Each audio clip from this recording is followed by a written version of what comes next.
তো চলো, মাদার্স ডের গিফটটা এসে গেছে, একটু দেখি কী দিয়েছে। একজন স্পেশাল মানুষ আমাকে এই গিফটটা দিয়েছে, তোমাদের দেখাই। চলো, স্পেশাল মানুষ আমার মেয়ে, সে বাইরে থাকে, কিন্তু সে 2-4টে গিফট কিনেছে, একটা নয়। একটা তো আজকে এসছে, আবার কবে আসবে কে জানে। কী কিনেছে আমার জন্য, এইটা কিনেছে, দেখো, মাদার্স ডের গিফট। জানি না, এই সব পাঠিয়েছে। বললো মাদার্স ডের আগেই পৌঁছে যাবে মা, তুমি এটা নিয়ে খুশি হও। আর একটা কি শ্যাম্পু দিয়েছে, চুলের কালার শ্যাম্পু, আর একটা কী দিয়েছিল, আরটা হচ্ছে আর্টিফিশিয়াল পদ্ম পাড়ায় গোলাপ দিয়েছে, দেখো। আর হচ্ছে ভাস দিয়েছে একটা। আর আমার স্পেশাল মানুষ মাদার্স ডের গিফট আগে থেকে রেডি করে ফেলেছে, এইসব পাঠাচ্ছে।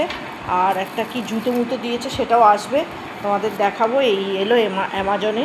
সে তো এরকম আমাকে প্রায় সময় পাঠায়, কিন্তু আমি আনপ্যাক করি না, তোমাদের দেখাই না। এটা স্পেশাল বলে দেখালাম। মাদার্স ডের গিফট আগে থেকে এসে গেছে, দেখো, আমি সাজাবো। আর কি বলবো, আমার মেয়ে এটা পাঠিয়েছে, ও কবে আসবে জানি না। আর আমার ভালো লাগছে না, এটা নিয়ে 4টে মাদার্স ডে চলে গেল, আমি ওকে দেখতে পেলাম না। যাই হোক, কবে যে মাদার্স ডেতে ওর সাথে কাছে থাকবো সেটাও কোনো ঠিক নেই। তো দেখে নাও গিফটটা কেমন হয়েছে, বলো, কমেন্ট করে জানিও। Tata, bye bye.